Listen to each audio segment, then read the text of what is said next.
Oil rig explosion led to crude oil being pumped directly into the Gulf of Mexico. The spill is clogging up the Mississippi Delta.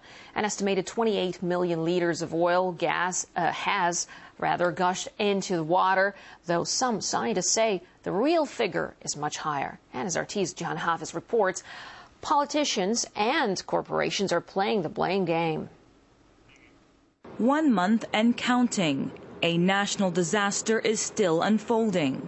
Tens of thousands of gallons of crude oil still leaking every day. The powers that be still trying to shut off the oil tap, seeping scandal, politics, and corporate domination into Washington's ongoing investigation.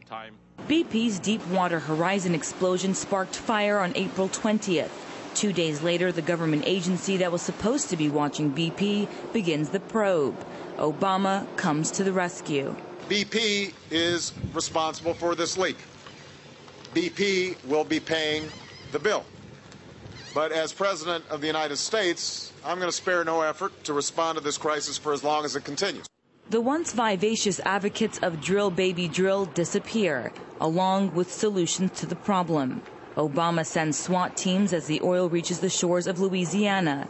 The media coins it Obama's Katrina. From Hurricane Katrina, and now with this Gulf oil explosion by BP. Things where it shows where profits are over people. The truth begins to unravel. The scandal begins to form. The agency allowed rigs like Deepwater Horizon to drill with near certainty that blowouts would occur without adequate backup devices. In the hot seat, Congress summons the culprits, BP America, Transocean, and Halliburton.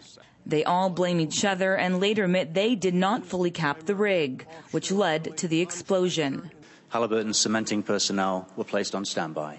The agency responsible for regulating the oil industry is exposed for its cozy industry connections. The government vows to break up the agency and install transparency. All this as Bloomberg Business reports that same agency is the government's second biggest moneymaker next to the IRS, raking in $13 billion alone last year in royalties from the oil industry.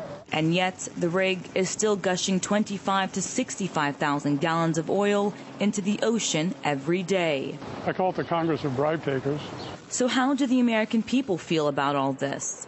Basically, it should show the people that our government does not protect us. I think it's unfortunate that the Gulf, both ecologically and sociopolitically, is suffering while two huge corporations battle out who's to blame instead of trying to work together to solve the problem.